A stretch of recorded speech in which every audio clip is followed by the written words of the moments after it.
So how many of you are parents? Can I see a show of hands of the parents in the room? Lots of you, yeah.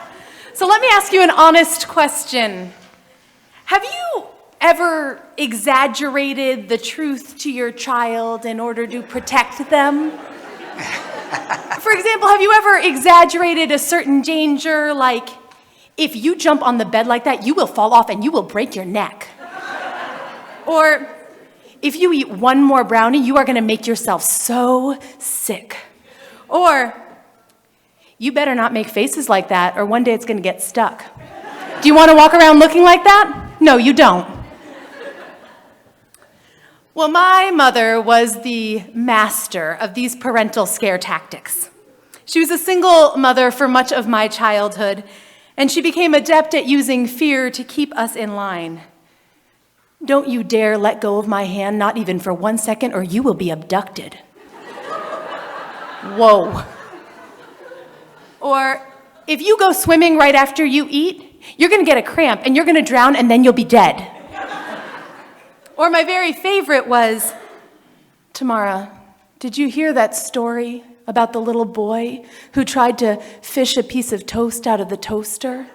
And he got electrocuted, and he died. To this day, I am terrified to get within 3 feet of a toaster with anything metal in my hand. But you're not dead. It's true, and it has kept me alive. Thanks, Mom. And while these warnings were not statistically probable outcomes of my naughty behavior, I was little and I didn't know anything about statistics, and so they worked and they kept me in line. And I don't fault my mom. After all, she was raised going to Catholic school, where the nuns ruled the classroom with wildly exaggerated horror stories. My mom was well into high school when she realized that you could not, in fact, get pregnant by kissing a boy. Fear was a common tactic used to keep the girls in line and to keep them young and innocent for just a little while longer.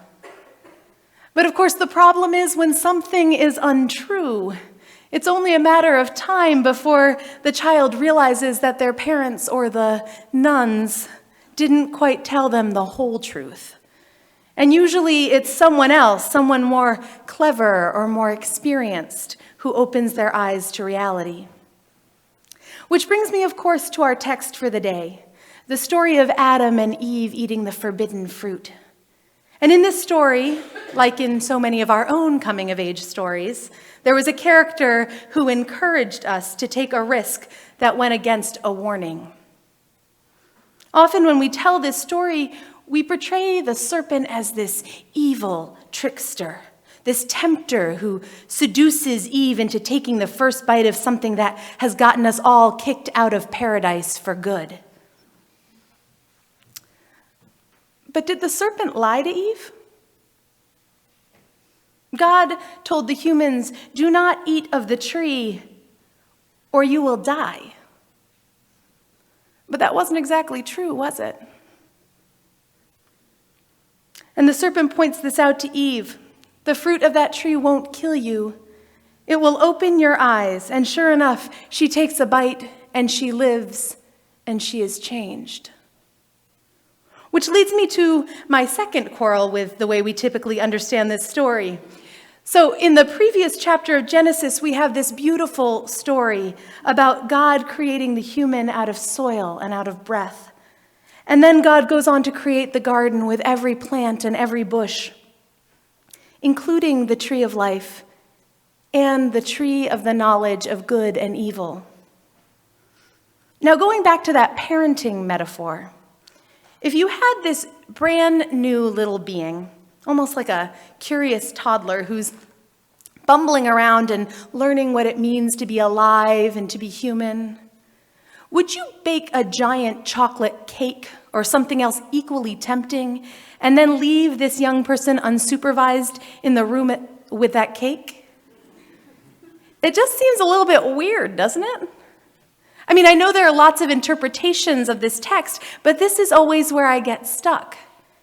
If God really didn't want the humans to eat from the tree, then why did God leave them unsupervised with a tree dripping with luscious edible fruit.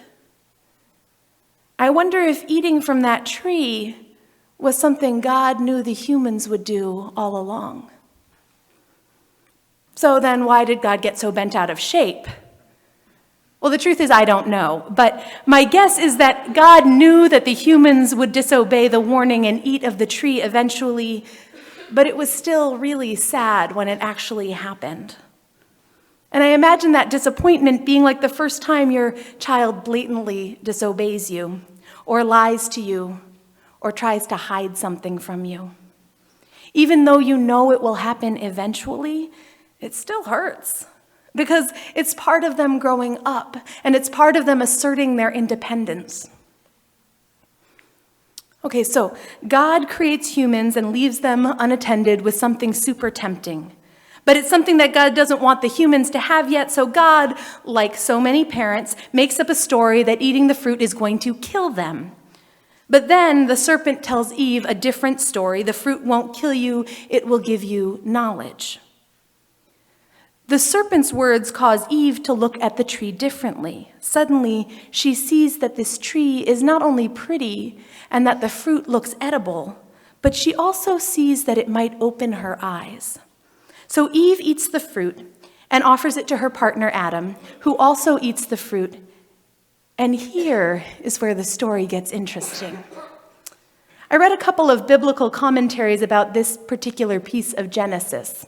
One of them was by a theologian named E.A. Spicer, who points out that Genesis is full of word plays that we miss in the translation. The original hearers would have heard these word plays, but we miss them. So human, Adam, is made out of the Adamah, the humus, or the clay. The word woman in Hebrew is Isa, and its root is the word for male, is. Because in our story, Eve is bone of Adam's bone and flesh of his flesh. She is derived from him. And then we have this other word, arum.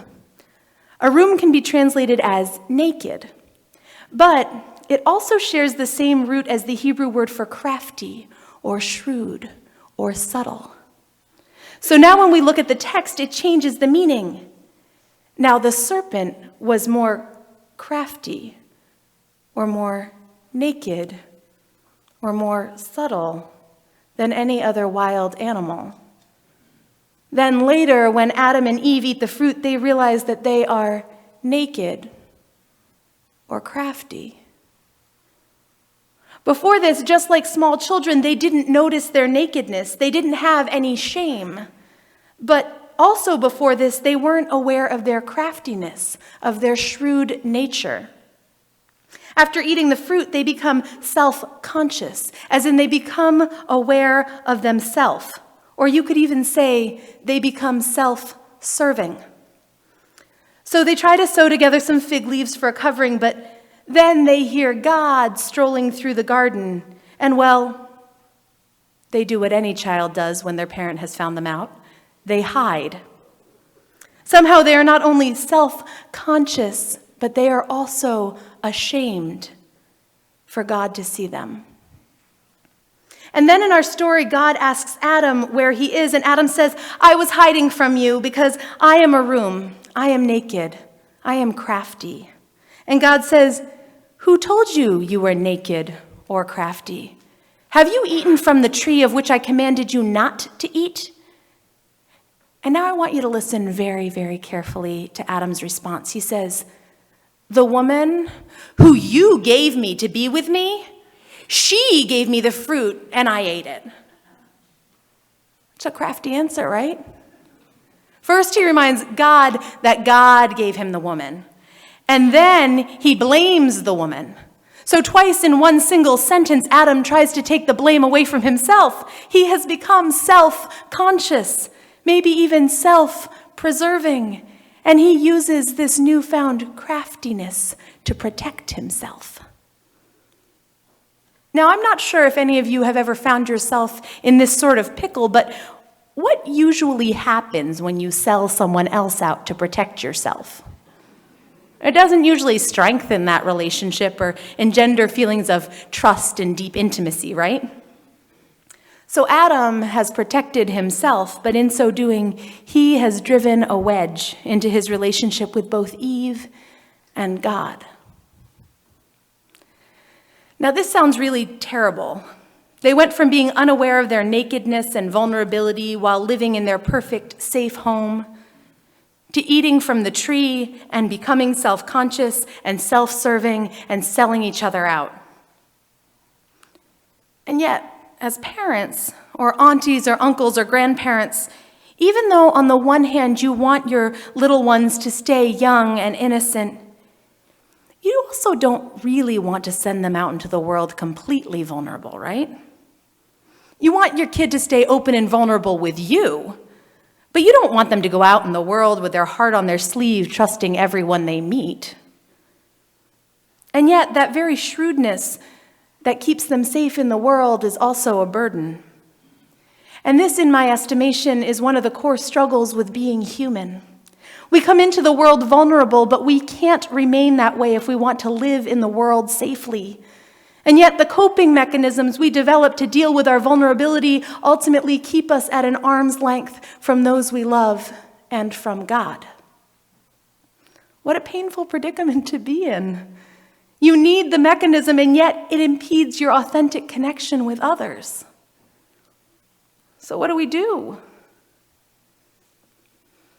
Last week, I taught a workshop on the Enneagram, a personality type indicator. And the idea is not to put people into boxes, but rather to help them see the box that they are already in, the box created by their coping mechanisms. The purpose is not to throw out your self-protection, but rather to become aware of it. Once people are able to see themselves, their anxiety, their defensiveness, their craftiness, then they get to control these behaviors rather than having these behaviors control them. They are still a room. They are still naked and crafty enough to cover that nakedness when they need to. But they might also be able to see the ways that this craftiness might be keeping them from some higher purpose. Because underneath each of our personalities, there's a deeper essence that is connected to all other beings and to the divine.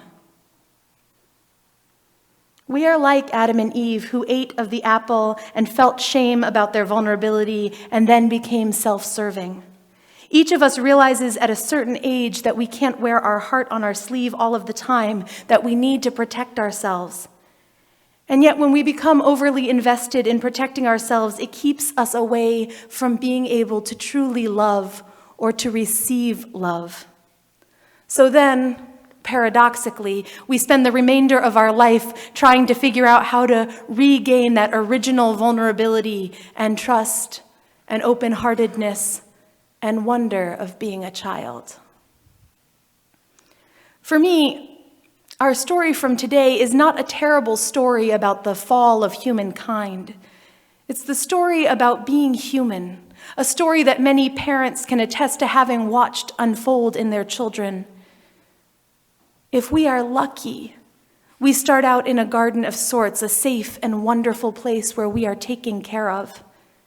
And then one day something happens, and we eat the fruit of temptation, and we notice that we are naked, and we become self-focused and crafty, and then we reminisce, and we long for that garden where we can be authentically connected to one another. So this Lent, I want to encourage us all to remember this story, not because we are hopeless sinners who have been kicked out of paradise for being evil, but because we are human, and we are all using compensation patterns to keep ourselves safe. Perhaps you are staying so busy that you leave no time for connecting authentically with other people or with God. Or perhaps you are so absorbed in taking care of others that you ignore your own needs for self-care and spirituality. Or maybe you recede into your head and you watch life from the sidelines, but you're afraid to ever jump in fully. Whatever the case, I invite you to notice the ways that you are trying to protect yourself, patterns that keep you from fully experiencing love. That's it. I'm not suggesting that you fix anything or change anything. I'm simply suggesting that you notice the ways that your craftiness might be causing you to hide from God or from the people that you love.